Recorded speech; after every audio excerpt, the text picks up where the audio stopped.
I am also good.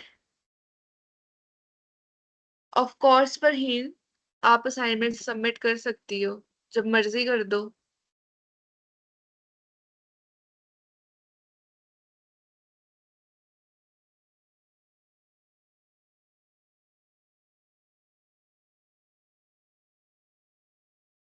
कल आपकी class of थी ना, या कोई और टीचर आए थे?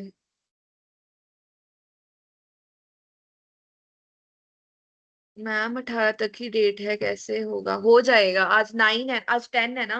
You still have 8 days। You can do it. Have faith on yourself. Ma'am mic on कर दीजिए, फिर आप सब बोलोगे, एक एक करके कोई नहीं बोलता।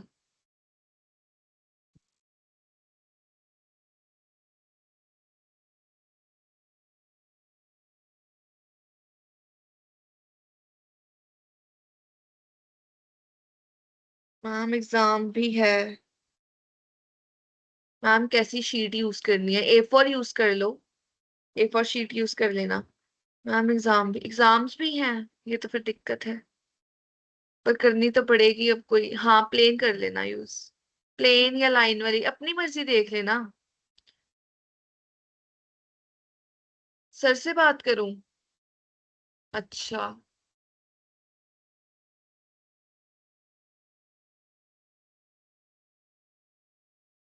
सर से बात करके देखते हैं क्या होता है। असाइनमेंट 30 असाइनमेंट्स है टोटल। 30 असाइनमेंट्स।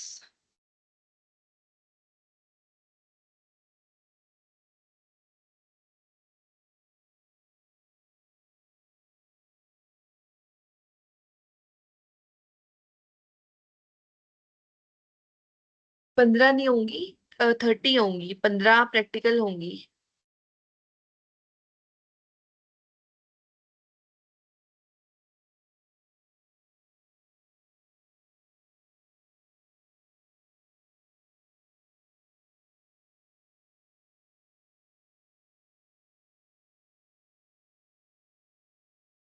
ये क्लास सैटरडे तक होगी आपकी। वैसे तो ये क्लास कल खत्म हो जाती। नहीं, ये क्लास हाँ सैटरडे तक होगी।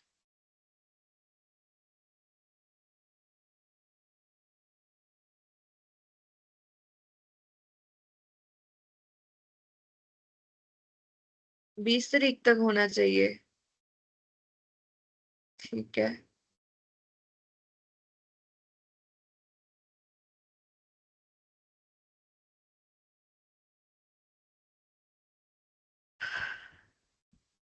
अब हम क्लास स्टार्ट कर लें?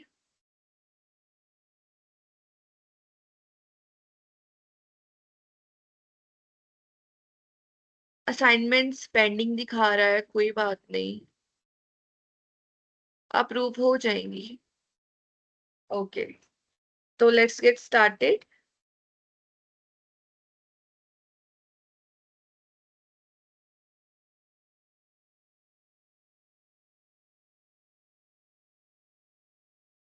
चलो।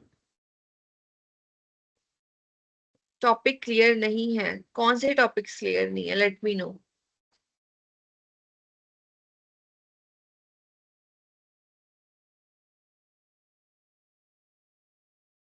विच assignment? दरकस्थान।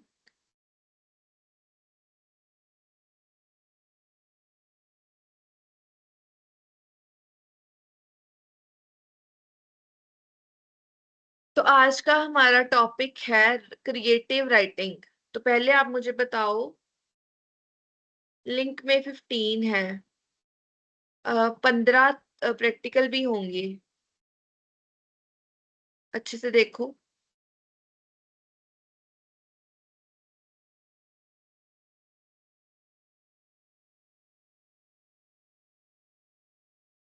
Guys if you have any information please एक दूसरे की हेल्प किया करो चैट बॉक्स में।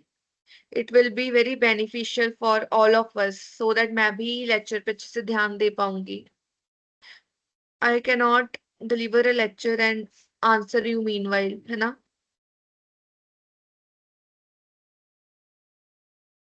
हाँ, एकता मैम, प्लीज सेंड करवा दे। सेंड करूं? मैं लिंक भेज दूंगी, लिंक भेज दूंगी, मैं इस क्लास के बाद लिंक भेज दूंगी। क्रिएटिव राइटिंग, अच्छा चलो मेरे को बताओ, अब कोई क्वेश्चन नहीं पूछेगा, लास्ट के 10 मिनट्स में क्वेश्चन पूछेंगे, फटाफट अपना लेक्चर 40 मिनट्स में रैप अप करते हैं। Okay, what is creative right, you have to help me, अगर बीच बीच में से क्वेश्चन करते रहोगे।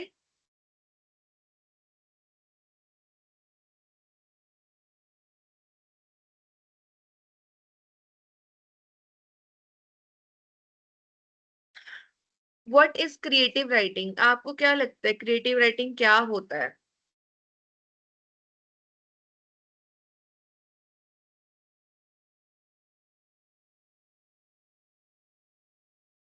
हम्म। मम्मा,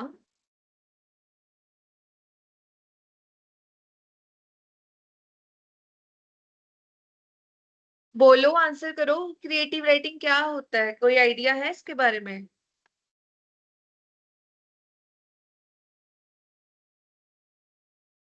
जिसे हम खुद बनाते हैं। हम्म। ठीक है, तो आज की लर्निंग ऑब्जेक्टिव्स क्या है, हम क्या सीखने वाले हैं, हम क्रिएटिव राइटिंग के बेसिक समझेंगे। क्रिएटिव राइटिंग होती क्या है, story telling technique, story telling क्या होता है, उसके कंपोनेंट्स क्या होते हैं। Okay, different writing styles, different तरीके से कैसे लिखा जाता है, क्या डिफरेंट राइटिंग स्टाइल्स होते हैं, क्रिएटिविटी टेक्निक्स बेसिकली। चलो पहले हम आ जाते हैं कि क्रिएटिव राइटिंग होती क्या है। Creative writing is the writing that express ideas, emotions, and imagination in an original way.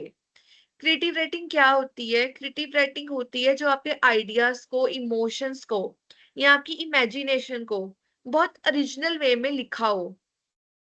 For example novels, stories, dialogues, personal experience, poems. किस किस को नोवेल्स पढ़ना पसंद है, let me no. How many of you like reading fictional, fictional reading किसे पसंद है? रिया, फरहीन, सिद्धि और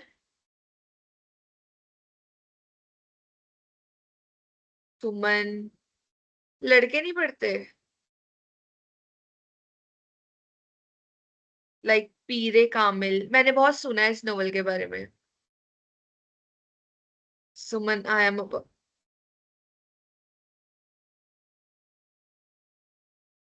ओके,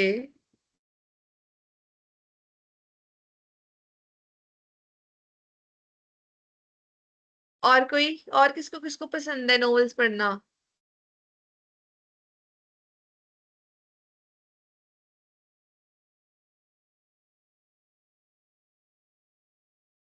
ठीक है, तो नोवेल्स कैसी होती हैं, इमेजिनेटिव होती हैं, है ना, बहुत इमोशंस डाले गए होते हैं उसमें, बहुत एब्स्ट्रैक्ट आइडियाज होते हैं, आइडियोलॉजीज होती हैं, डिफरेंट इमेजिनेशन, सिनेरियो, सीन्स होते हैं नोवेल में, है ना। नोवेल कभी भी फैक्चुअल नहीं होती, if it's a fiction. Ma'am मैंने खुद भी लिखा है, वेरी गुड फरहीन, मतलब you are very creative person, I assume. ठीक है, क्रिएटिव राइटिंग होती है अपने आइडियाज को, अपनी इमेजिनेशंस को वर्ड्स में एक्सप्रेस करना, वर्ड्स में डालना। जैसे फॉर एग्जांपल पोइट्री, आप किसी इमोशन को फील कर रहे हो, किसी चीज को इतना डीपली फील कर रहे हो कि आप उसके बारे में सोचने लगते हो, पर उस सोच को अपने वर्ड्स में लेके आना, उसे हम क्या बोलते हैं, या अपने पेन में लेके आना और उसको लिखना, उसे हम क्या बोलेंगे, क्रिएटिव राइटिंग। पोएट्री कौन कौन करता है, let me no. How many of you do poetry, चाहे हिंदी हो गई, इंग्लिश हो गई, उर्दू, एनी, किसी भी लैंग्वेज में। किसी को नहीं?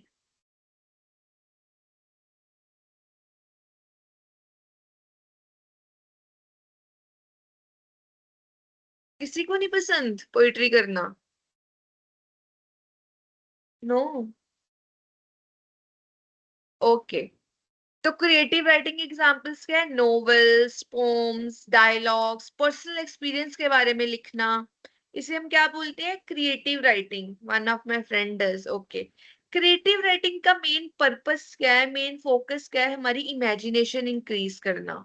ओके, हमारा एक्सप्रेशन इंक्रीज करना, हम अपनी फीलिंग्स को, अपने थॉट्स को एक्सप्रेस कर पाए। आप जो सोचते हो, जो इमेजिन कर रहे हो, उसको वर्ड्स में डाल पाओ, उसको अपने वर्ड्स में एक्सप्रेस कर पाओ कि आप क्या कहना चाह रहे हो, आप लोगों को क्या फील करवाना चाह रहे हो। ये होता है क्रिएटिव राइटिंग का मेन पर्पस, मेन फोकस। अगर आपने कुछ इमेजिन करा है बट आप उसको लिख नहीं पा रहे हो, but you want to write, तो अगर आप लिखते रहो, प्रैक्टिस करते रहो, तो क्या होगा? आपकी क्रिएटिव राइटिंग स्किल्स बढ़ते जाएंगे, आप और अच्छे से एक्सप्रेस कर पाओगे अपनी इमेजिनेशंस को, अपने वर्ड्स में, अपनी राइटिंग में अच्छे से लिख पाओगे। This is the main purpose and focus of creative writing. We have 17 students. Okay, Jiya. Hello ma'am, yes Jiya, it's okay. Importance of creative writing. अब इम्पोर्टेंस क्या है क्रिएटिव राइटिंग की? सबसे पहला, इम्प्रूव इमेजिनेशन। हमारी इमेजिनेशन इम्प्रूव होती है। देखो, इमेजिनेशन में कभी कुछ गलत या कुछ सही नहीं होता है। Imagination is reflection of your own self. आप क्या हो, इमेजिनेशन उस चीज की रिफ्लेक्शन होती है। ओके, इमेजिनेशन का कोई एक्सटेंड नहीं होता है, कोई एक्सटेंड नहीं होता है। आप कुछ भी इमेजिन कर सकते हो। आप खुद को इंडिया का प्राइम मिनिस्टर इमेजिन कर लो, क्या कोई रोक सकता है आपको इमेजिन करने से? कोई भी नहीं। अच्छा, टेल मी, इमेजिन करना किसको किसको पसंद है? How many of you love imagining things?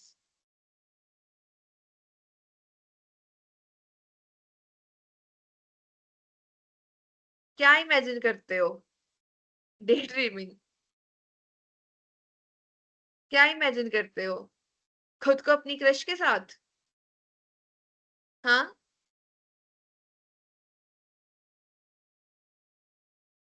या काश काश यार वो होती तो जिंदगी कैसी होती,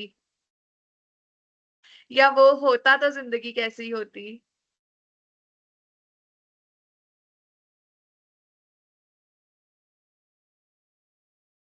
Jiya is saying yes ma'am.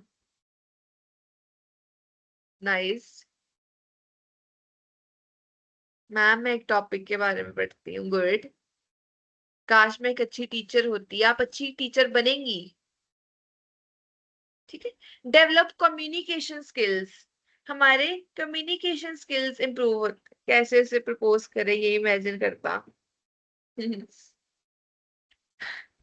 Develop communication skill, जब हम सोचते हैं ना और लिखते हैं, अपने वर्ड्स में अपनी सोच को डालते हैं, तो हमारी कम्युनिकेशन इंप्रूव होती है। कम्युनिकेशन कैसे इंप्रूव होती है? हम बेटर तरीके से बात कर पाते हैं। फॉर एग्जाम्पल, जैसे जिया ने अभी बोला, उसे कैसे प्रपोज करें। इसका क्या मतलब है कि आपके कम्युनिकेशन स्किल्स अच्छे नहीं हैं, आपको एक्सप्रेस करना नहीं आता, आपको अपनी फीलिंग्स एक्सप्रेस करनी नहीं आती। तो इमेजिनेशन से, क्रिएटिव राइटिंग से क्या होता है? एक्सप्रेशन बढ़ता है, आप अपनी फीलिंग्स को अच्छे से एक्सप्रेस कर पाते हो किसी के आगे। फिर उसके बारे में बहुत सी चीजें लिखते हैं। ठीक है। तो इससे क्या होता है इमेजिनेशन और क्रिएटिव राइटिंग से? Creative writing increase your communication skills. आप जितना सोचोगे, जितना लिखोगे उतना ही बेटर कम्युनिकेट कर पाओगे। Okay. Express emotions and ideas. Creative writing, देखो क्रिएटिव राइटिंग बहुत तरीके की हो सकती है। थ्रिल हो सकता है, रोमांस हो सकता है, ड्रामा हो सकता है, एक्शन हो सकता है। पर अपने इमोशंस को हमेशा हम हर तरह में डालते हैं। कॉमेडी में लाफ्टर, है ना, खुशी, हैप्पीनेस। उसमें जब हम, अगर हम रोमांटिक नॉवल लिख रहे हैं, हम अपनी फीलिंग्स, अट्रैक्शन, अफेक्शन उस इंसान के प्रति, है ना, उसमें भी हम अपने इमोशंस को एक्सप्रेस करते हैं राइटिंग में। तो जब आप लिखते हो तो ऑटोमेटिकली आप खुद भी अच्छे एक्सप्रेस करने लग जाते हो दूसरे लोगों के पास भी। हाँ जिया, एक्सप्रेस करना सीखो तभी तो प्रपोज कर पाओगे उसको। ओके। क्रिएटिव राइटिंग से क्या होता है, इमेजिनेशन बढ़ती है, कम्युनिकेशन इंप्रूव होती है, और अपनी फीलिंग्स अच्छे से एक्सप्रेस कर पाते हो, अपने आइडियाज अच्छे से एक्सप्रेस कर पाते हो दूसरों तक। Engage readers creatively.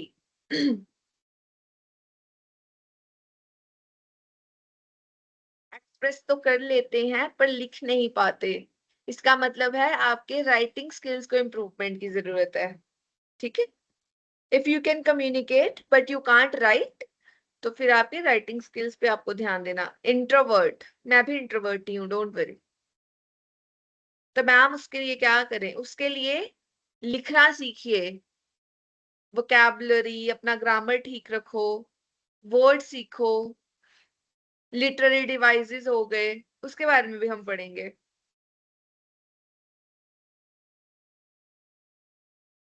Engage readers creatively, अगर आप देखो क्रिएटिव राइटिंग लिख रहे हो, आप उसमें ऐसे फन एलिमेंट्स डालो, कुछ पन डालो, ठीक है, तो जो रीडर्स होंगे वो ज्यादा से ज्यादा एंगेज हो, और क्रिएटिव राइटिंग की हमेशा रीडेबिलिटी ज्यादा होती है। अगर मैं आपको दो चीजों की ऑप्शन दूं, एक नोवेल दूं आपको, रोमांटिक नोवेल दूं अगर मैं आपको, और वही एक, मैम मैं क्या हूं,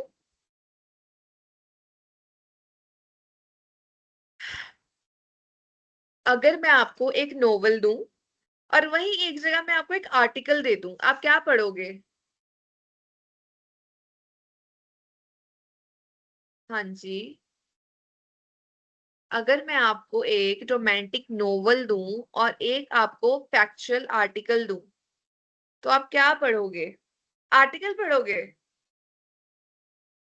नोवेल, गुनाहों का देवता, नोवेल। अच्छा, आर्टिकल कितने लोग पढ़ेंगे और नोवेल कितने, romantic novel?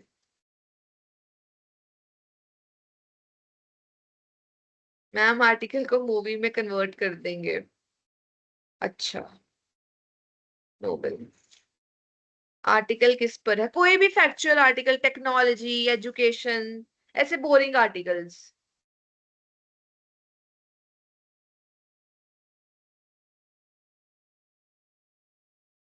With the help of notebook.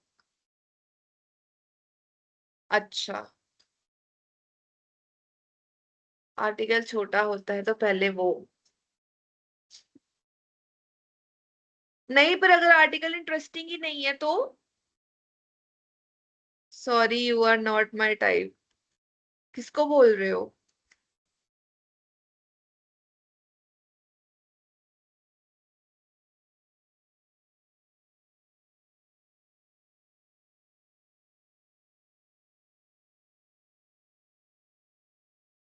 अब हम पढ़ते हैं स्टोरी टेलिंग के बारे में। स्टोरी टेलिंग के बेसिक्स क्या है? स्टोरी टेलिंग क्या होता है? स्टोरी टेलिंग होता है किसी स्टोरी को बोल के ऑडियंस को सुनाना और उनको एंगेज करना। एक ऐसा तरीका बोलने का जिससे लोग एंगेज हों, ऐसा तरीका किसी स्टोरी को सुनाने का जिससे लोग एंगेज हों। बचपन में कौन अपनी ग्रैंड पेरेंट्स से स्टोरी सुनता होता था रात को, हॉरर स्टोरीज? टेल मी, कौन कौन अपनी नानी या दादी से हॉरर स्टोरी सुनता था? मी। सब भी सुनते होंगे, है ना?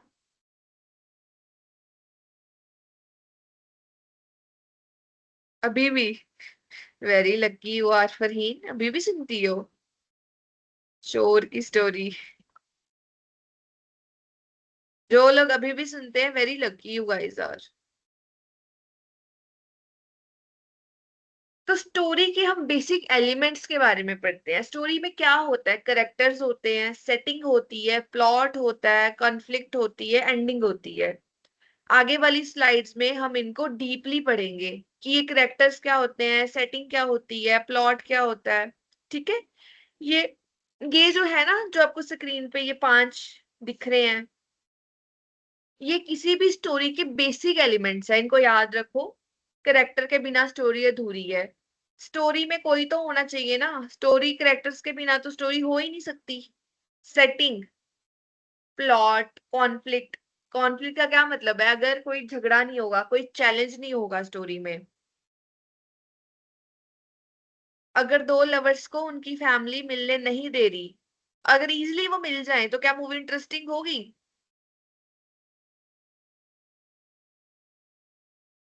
नहीं ना। इसे हम बोलते हैं कॉन्फ्लिक्ट। कॉन्फ्लिक्ट मतलब चैलेंज। जो करेक्टर्स ने चैलेंज फेस करे उस मूवी में, उन्हें हम क्या बोलेंगे? कॉन्फ्लिक्ट। सिद्धांत, आप एक मूवी क्रिएटर बनोगे, जस्ट लाइक राशि बहू एंड कोकिला। ओके, अब हम आ जाते हैं करेक्टर्स एंड सेटिंग पे। करेक्टर क्या होते हैं, सेटिंग क्या होती है? करेक्टर आर द पीपल और personality in a story. Characters क्या है? लोग जो स्टोरी में हैं। फॉर एग्जाम्पल राशि बहू, कोकिला बहन, ये क्या है? करेक्टर है। क्या इनके बिना शो चलता? हाँ, इनके बिना मजा आता आपको शो में? नहीं ना। तो करेक्टर पे ही एक स्टोरी बनी होती है। एक स्टोरी एक करेक्टर्स पे ही बेस्ड होती है। करेक्टर्स के बिना कोई स्टोरी ही नहीं हो सकती। चाहे आप हॉरर ले लो, कॉमेडी ले लो, रोमांस ले लो, ड्रामा, थ्रिल, कुछ भी, करेक्टर्स के बिना कोई भी स्टोरी नहीं होगी। सेटिंग के बारे में अगर बात करी जाए, सेटिंग क्या होती है? सेटिंग ऐसी जगह होती है या वक्त होती है जहां पे कोई इवेंट क्रिएट करा जा रहा हो।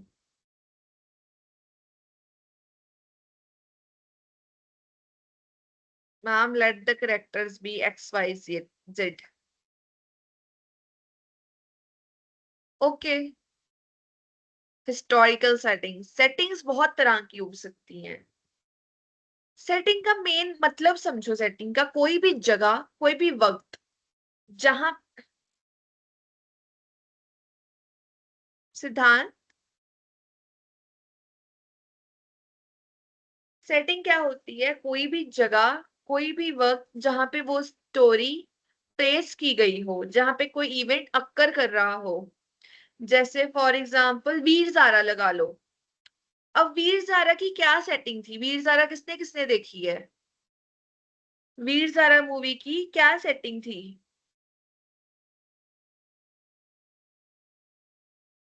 देखी है तो क्या सेटिंग थी वीर ज़ारा मूवी की, सुमन?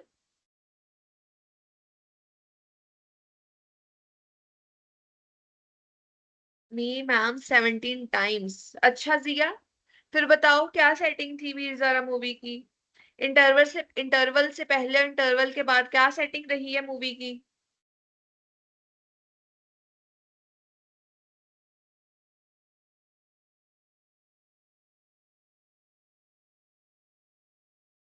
जल्दी करो। Just Raja Rani and war plot. Ma'am, Veer Zaara को अपना देश घुमा, कौन सा देश होता है?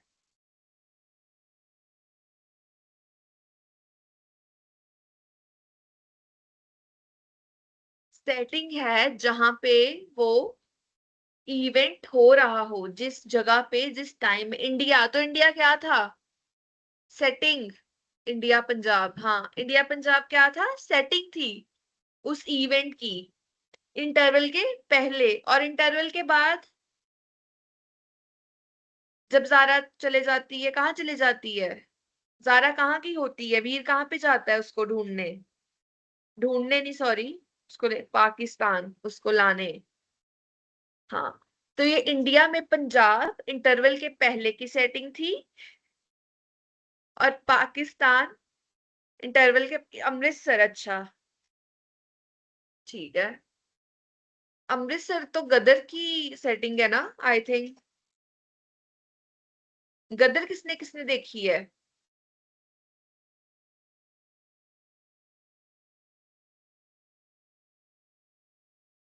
इसको क्या बोलते हैं? सेटिंग। जिस भी जगह पे वो मूवी प्लॉट करी गई हो।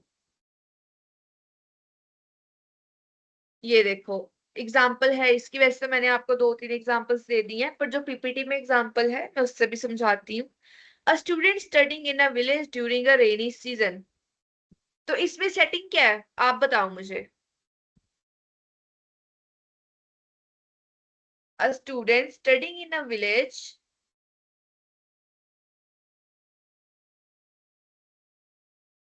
विलेज ठीक है। Studying in a village during rainy season. अब हम आ जाते हैं प्लॉट पे और कॉन्फ्लिक्ट पे। प्लॉट का मतलब समझो, plot is the sequence of events in a story. किसी भी स्टोरी में कितने इवेंट्स हुए, जैसे पहले शादी हुई, बच्चे हुए, फिर डिवोर्स हो गया, फिर से वो लोग मिल गए, ये रिश्ता क्या कहलाता है, किसने किसने देखा है।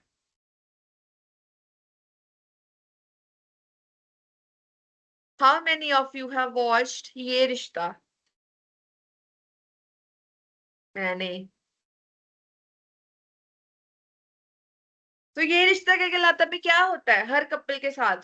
शादी होती है, फिर कोई मिसअंडरस्टैंडिंग होती है, या तो वो घर से चले जाते हैं या उनका डाइवोर्स हो जाता है।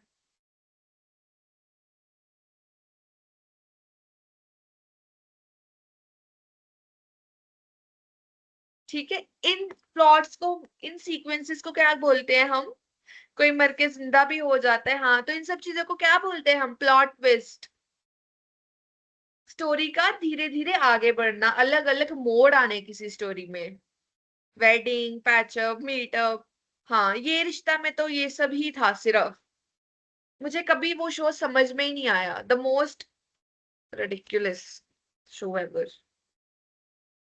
ओके। प्लॉट क्या होता है, स्टोरी का धीरे धीरे बढ़ना, ट्विस्ट ले लेकर सीक्वेंस में। कभी कोई प्लॉट आ रहा है, वो प्लॉट खत्म हो गया, फिर दूसरी चीज शुरू हो जाएगी। कभी उनके चोरी हो जाती है, कभी किसी की शादी आ जाती है, कभी किसी का दूल्हा भाग जाता है। मैम आपका फेवरेट सीरियल कौन सा है। मैं सीरियल देखती नहीं हूँ। बचपन में मम्मा के साथ देखे हुए हैं काफी। मैंने ससुराल सिमर का भी देखा हुआ है। उसमें वो मक्खी भी बन जाती है।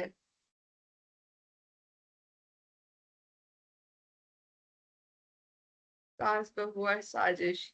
ठीक है। तो इन्हें हम बोलते हैं प्लॉट। और कॉन्फ्लिक्ट क्या होता है। कॉन्फ्लिक्ट होता है कोई भी चैलेंज जो करेक्टर्स ने फेस करा हो। नागिन। नहीं। नागिन 3 देखा था मैंने, थोड़ा बहुत।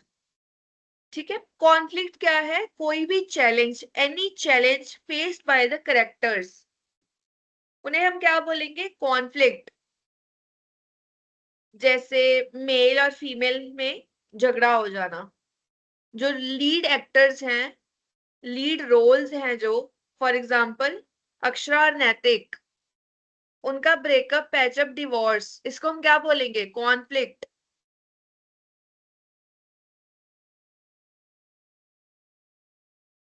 या अगर दो लोग आपस में शादी करना चाह रहे हैं तो उनके घर वाले नहीं मान रहे, व्हाट इज दैट, कॉन्फ्लिक्ट।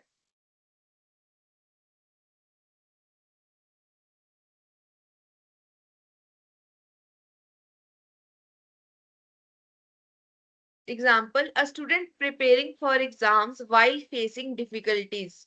तो डिफिकल्टीज क्या है, कॉन्फ्लिक्ट है। अब कॉन्फ्लिक्ट्स क्यों होना जरूरी है, आप बताओ मुझे, कॉन्फ्लिक्ट का किसी भी स्टोरी में होना क्यों जरूरी है। Why is conflict important?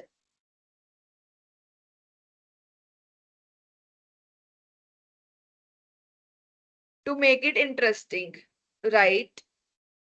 Conflict create interest, बिल्कुल इंटरेस्टिंग, हाँ। समझ में आया, कॉन्फ्लिक्ट से क्या होता है, स्टोरी इंटरेस्टिंग लगती है। अगर स्टोरी में कोई चैलेंज नहीं होगा, कोई कॉन्फ्लिक्ट नहीं होगा, तो स्टोरी कैसी लगेगी।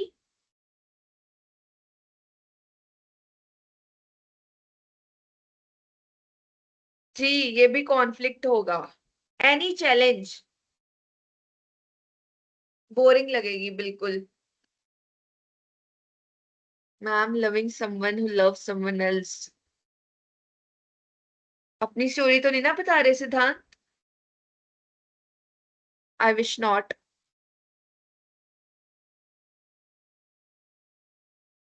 यस। अब हम आ जाते हैं राइटिंग स्टाइल्स पे। ठीक है, ये बहुत सिंपल टॉपिक है। Writing style is the most simplest topic. इसे ट्रायंगल बोलते हैं, हाँ आपको बहुत पता है। Writing style is a way to express ideas. Writing style कैसा होता है?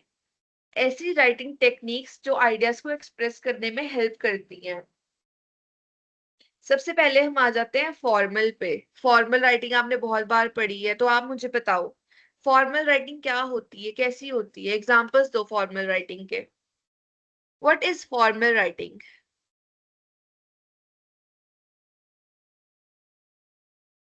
What is formal writing?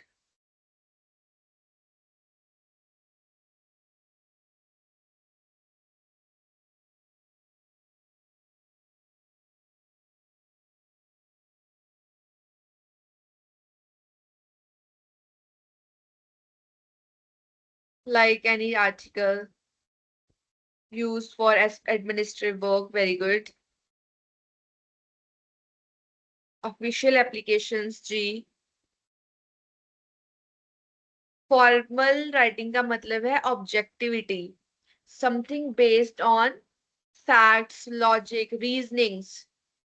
Okay, जैसे आर्टिकल्स हो गए, गवर्नमेंट रिपोर्ट्स हो गई, एप्लीकेशंस हो गई, गवर्नमेंट नोटिस हो गए। हाँ बिल्कुल जिया, नोटिस।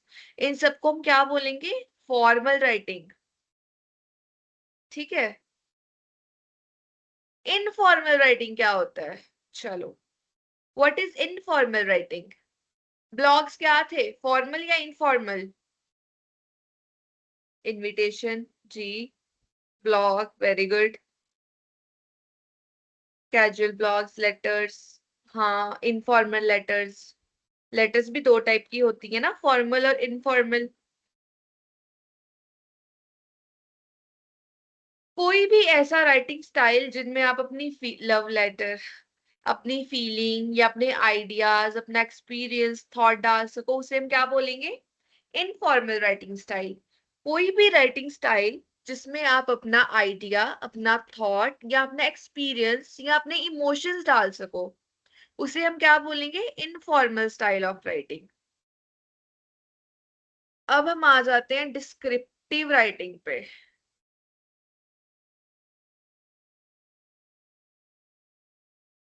डिस्क्रिप्टिव राइटिंग के बारे में किसे किसे पता है?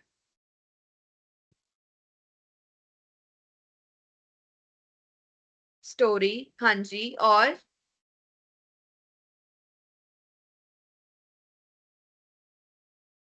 आर्टिकल डिस्क्रिप्टिव नहीं होता है सिद्धांत।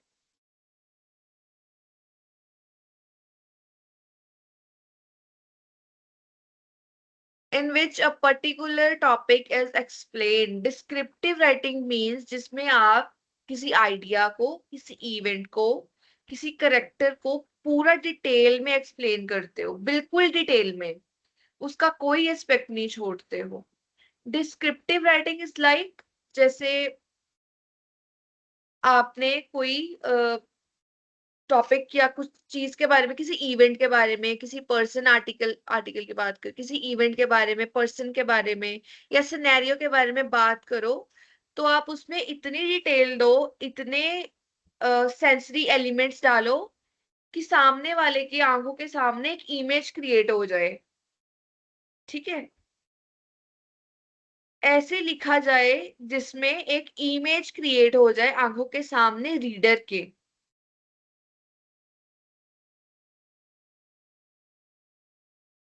ऐसे डिस्क्रिप्टिव हो सकते हैं जी। बायोग्राफी। बायोग्राफी, बायोग्राफी डिस्क्रिप्टिव नहीं, बायोग्राफी वो होती थी यार। आई थिंक बायोग्राफी इंफॉर्मेटिव में आता है। Poems, creative writing, this can be descriptive. हाँ।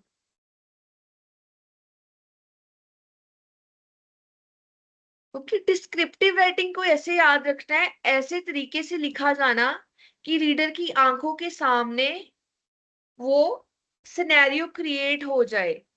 डिस्क्रिप्टिव राइटिंग में क्या होता है ना, जो भी रीडर होता है वो राइटर से या करेक्टर से इमोशनली कनेक्ट कर पाता है। कभी ऐसा हुआ है कोई मूवी देखी या कोई बहुत लंबी सीरीज कंप्लीट करी हो और बाद में आप जब उसके लास्ट एपिसोड पे हो या जब आपको पता है कि यार अब ये सीरीज खत्म होने वाली है, तो ऐसे कभी हुआ है कि you start missing that character? Major border, है ना? आपको होता है कि यार अब तो रूटीन ना खाली खाली लगेगी, ये सीरीज खत्म। खुदा और मोहब्बत, ओ माय गॉड, बहुत अच्छा सीरियल था खुदा और मोहब्बत। मुन्ना भैया, मुन्ना भैया को मिस कर रहे थे, अच्छा मिर्जापुर। तो डिस्क्रिप्टिव राइटिंग्स याद रखना, sensory element, sensory detail, vivid image, connection to the characters. Skip and Loafer. अब हम आ जाते हैं ह्यूमरस पे। ह्यूमरस क्या होता है? सरकाजम, फन एलिमेंट्स डालना अपनी राइटिंग में। कुछ ऐसी राइटिंग्स जो बहुत फन हो, जैसे कॉमिक्स हो गई, कॉमेडी स्टोरीज हो गई, funny music, something that made people laugh. Yes, yes, exactly, writing humour is all about my love story. Is that funny?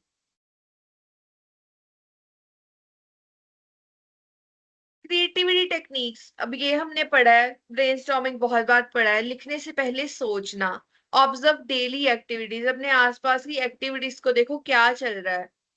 आसपास देख के भी आपको बहुत आइडियाज आ जाएंगे।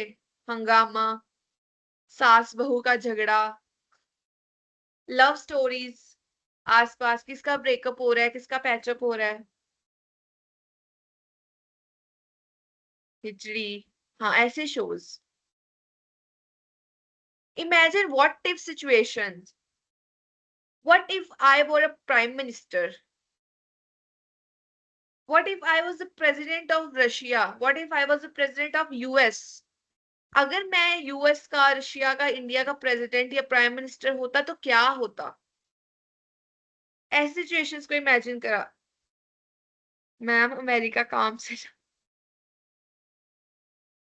मीम्स बनते। What if I will be her boyfriend? Oh my god. You all are lovers. ठीक है?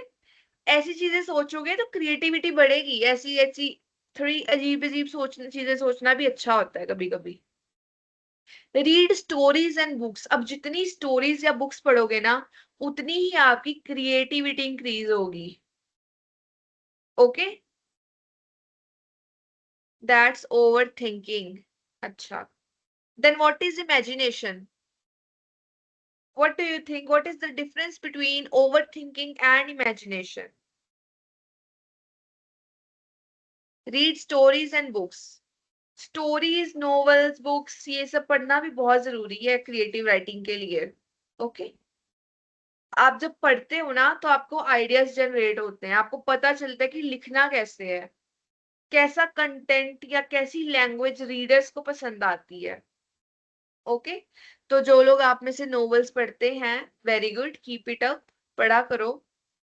प्रैक्टिस रेगुलरली, अब रेगुलर प्रैक्टिस करो। आप पोएट्री लिखो, पोम्स लिखो या शॉर्ट स्टोरीज लिखो, रेगुलर लिखो। ठीक है? Example, what if animals could speak? ये फिर again what if question.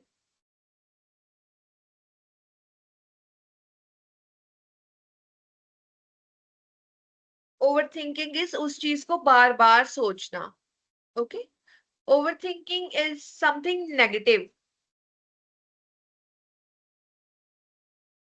Engaging readers, अब रीडर्स को कैसे एंगेज करना है अपने कंटेंट के साथ?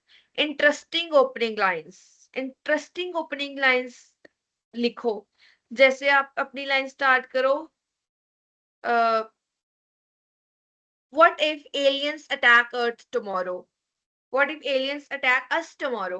Okay, what if we visit Mars for 2 days?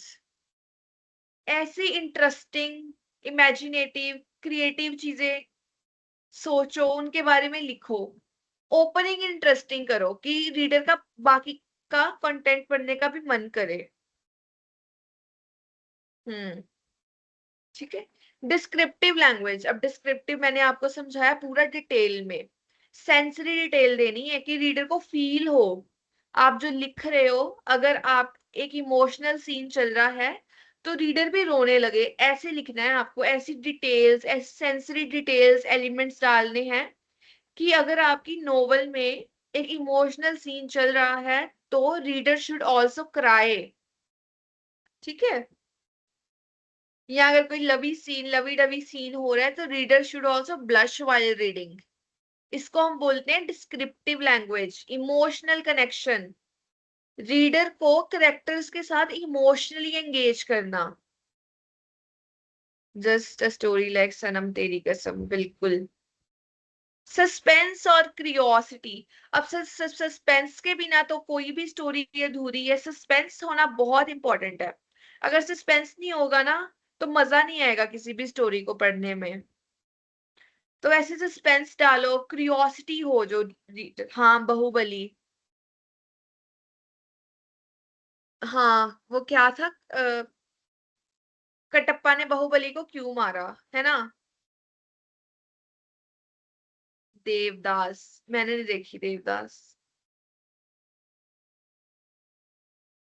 Using descriptive writing, अब डिस्क्रिप्टिव राइटिंग कैसे यूज करनी है, ये देखो example.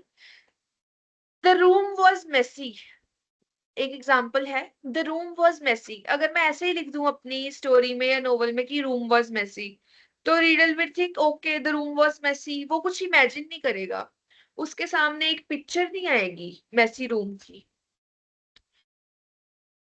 Sorry.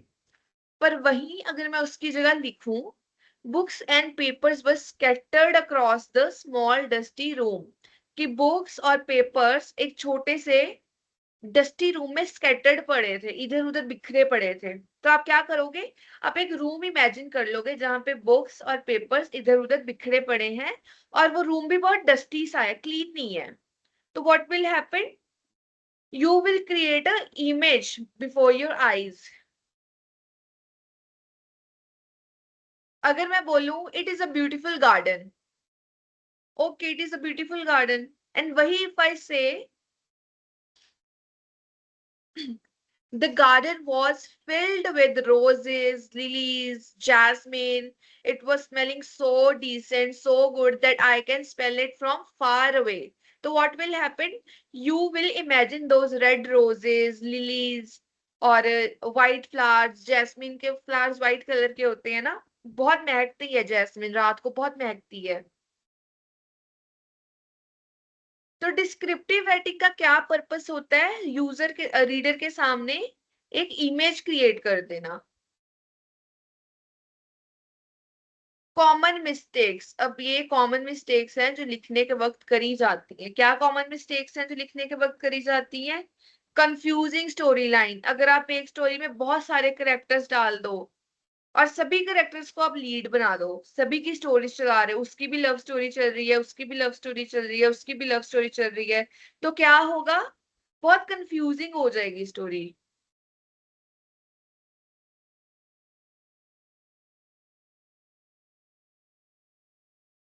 To many unnecessary details, ऐसी डिटेल्स जिनका कोई रेलेवेंस भी नहीं है।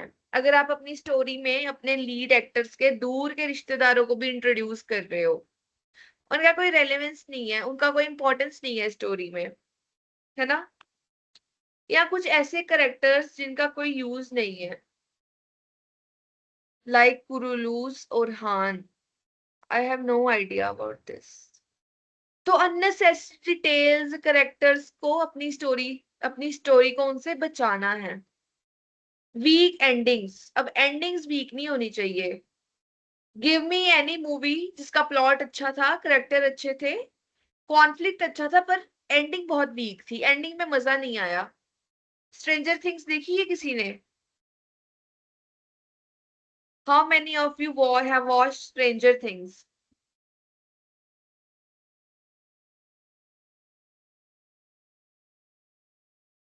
बेसिकली आपको अपनी स्टोरी की एंडिंग स्ट्रॉन्ग रखनी है, शादी में जरूर आना। मैम सनम रे, मैंने ये दोनों मूवीज नहीं देखी हुई। हाँ, तो आप समझ गए होगे ना कि आपको अपनी एंडिंग वीक नहीं रखनी है, एंडिंग भी स्ट्रॉन्ग रखो। रावण। हाँ, केजीएफ की एंडिंग स्ट्रॉन्ग थी। Repetitive ideas. अब सेम आइडियाज को, सेम डायलॉग्स को बार बार रिपीट नहीं करना है स्टोरी में। ये अगर आप नोवेलिस्ट हो, नोवेल्स लिखते हो, तो हर नोवेल में आप सेम आइडिया, सेम प्लॉट नहीं लिखोगे। अगर आप सेम नोवेल, सेम तरीके की नोवेल्स लिखोगे ना, तो रीडर समझेंगे इसका तो एक ही जॉनरा है, ये तो इसी टाइप की नोवेल्स लिखता है। और स्टोरी भी लगभग सेम होती है सब में।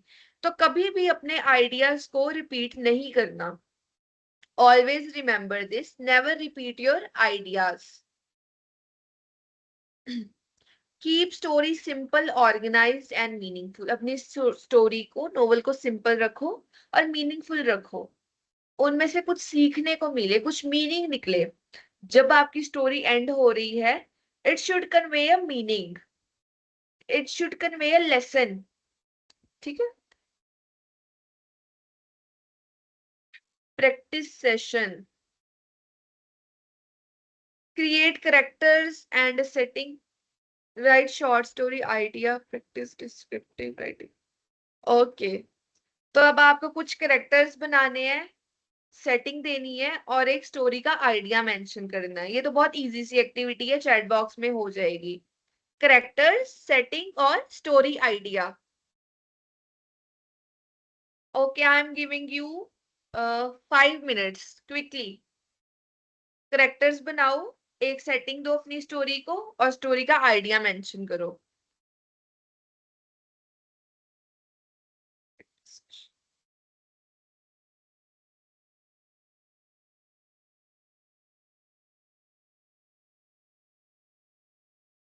2 दिन क्लास नहीं की। दीक्षा, असाइनमेंट्स अब पीपीटी वाली नहीं बनानी है। जो आपको ग्रुप में असाइनमेंट्स दी गई हैं, आपको वही बनानी है। अगर आपने पीपीटी वाली 5 असाइनमेंट्स बना भी ली हैं, तो जो पीडीएफ वाली 5 असाइनमेंट्स हैं उनमें माइनस कर देना। मतलब पीडीएफ में से वो 5 असाइनमेंट्स आप माइनस कर देना।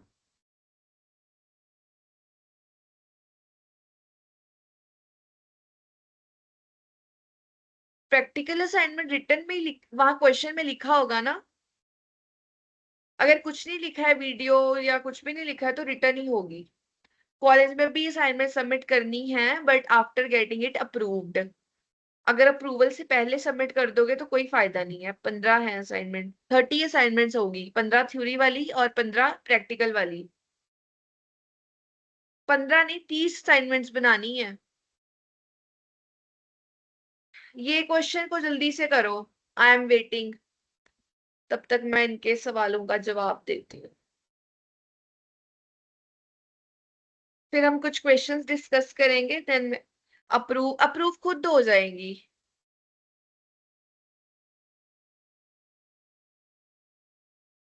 खुद हो जाएगी अप्रूव, रिया। आप जब अपलोड कर दोगे ना, तो वो अप्रूव हो जाएंगे, जब टीचर्स चेक कर देंगे हाँ वेबसाइट पे। मैम करना क्या है, असाइनमेंट्स बनानी है और उनको अपलोड कर दो।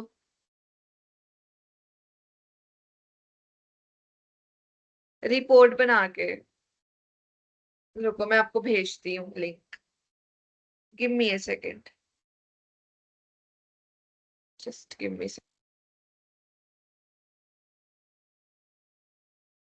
जो मैंने अभी दिया है प्रैक्टिस सेशन, ये देखो। आपको क्या करना है, कुछ करेक्टर्स बनाने हैं, एक सेटिंग देनी है और एक स्टोरी आइडिया देना है, बस। हाँ, फाइल यूज करनी है।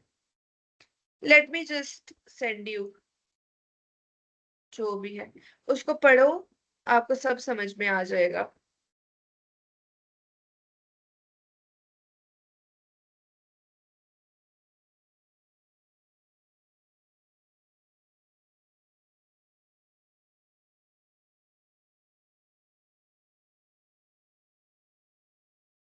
ये एवरीथिंग इज रिटन, ओके। सब कुछ लिखा है इसमें। ओके क्लास, क्विकली पिछले सेशंस मिस हो गए, कोई बात नहीं, रिकॉर्डेड लेक्चर्स देख लेना यूट्यूब पर। यूट्यूब का लिंक प्रशांत सर ने पिन किया हुआ है यहाँ पे चैट बॉक्स में।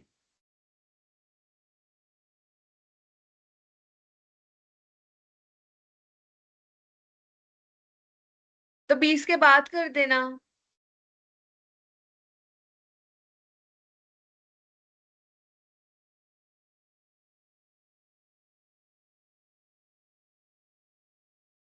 ये किसने क्वेश्चन लिखा है, किसने नहीं लिखा, ये बताओ मुझे जल्दी से। आने में टाइम लगेगा, कितना वक्त लगेगा?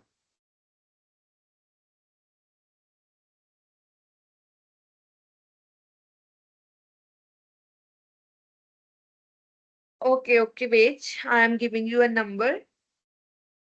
आप इन पे पूछ लेना। Don't worry about that. 3 months कहाँ जा रही हो?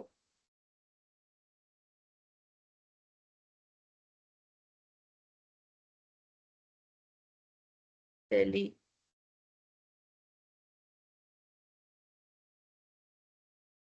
This is the support number, you can ask them, okay.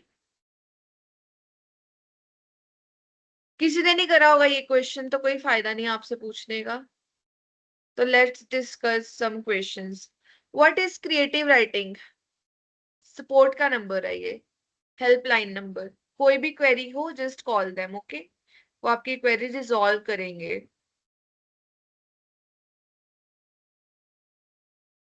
What is creative writing class? सिर्फ मेरे पास 3-4 मिनट और हैं, मेरी क्लास है इसके बाद डायरेक्ट 7 बजे। Character Tom Jerry, they are playing beside their house and suddenly Jerry has injured. Okay, थोड़ी स्पेलिंग मिस्टेक है, उसको देख लेना, ठीक है। What is creative writing class? The rain that brought us together.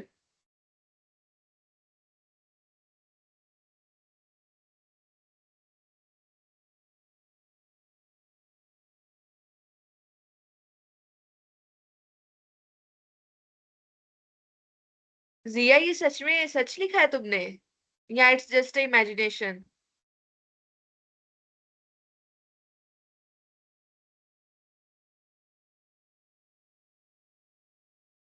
Imagination है, ठीक है।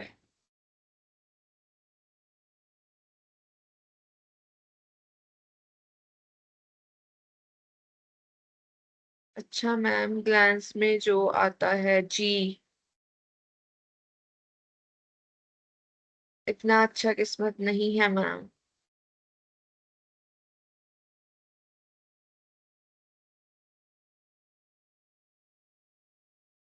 In the last time Tom saved.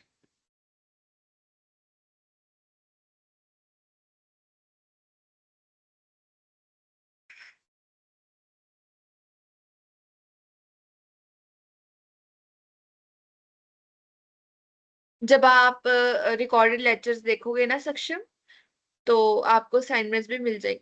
पर आपने वो असाइनमेंट्स नहीं करनी है, अब जो आपको पीडीएफ मिला है ग्रुप्स में, आप बस वही असाइनमेंट्स करो। कोई बात नहीं, आपके लेक्चर मिस हो गए हैं, आपने वैसे ही लेक्चर्स देखने हैं तो आप देख लो, पर वो पीपीटी वाली असाइनमेंट्स आप नहीं करोगे।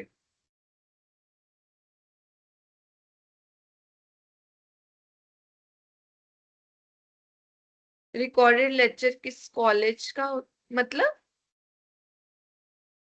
फाइल कौन सी यूज करनी है? स्पाइरल?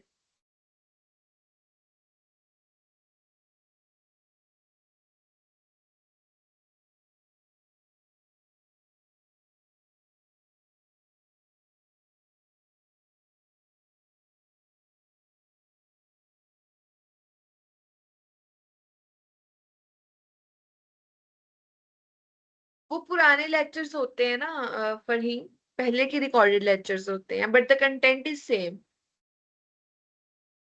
जी बिल्कुल कर सकते हो सुमन।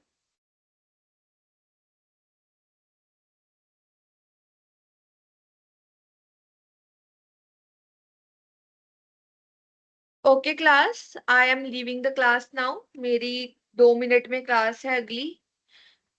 सो take care of your okay, we will meet tomorrow मेरी।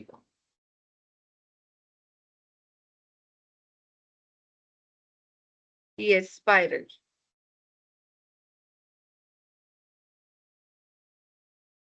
हाँ जी Darakhshan ji. Okay class, take care, bye, see you tomorrow.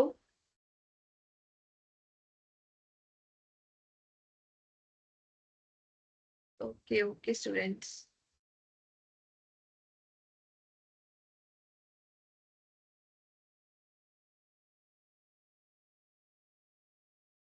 आज का असाइनमेंट नहीं, नो, पीपीटी वाली असाइनमेंट नहीं करनी। Okay bye.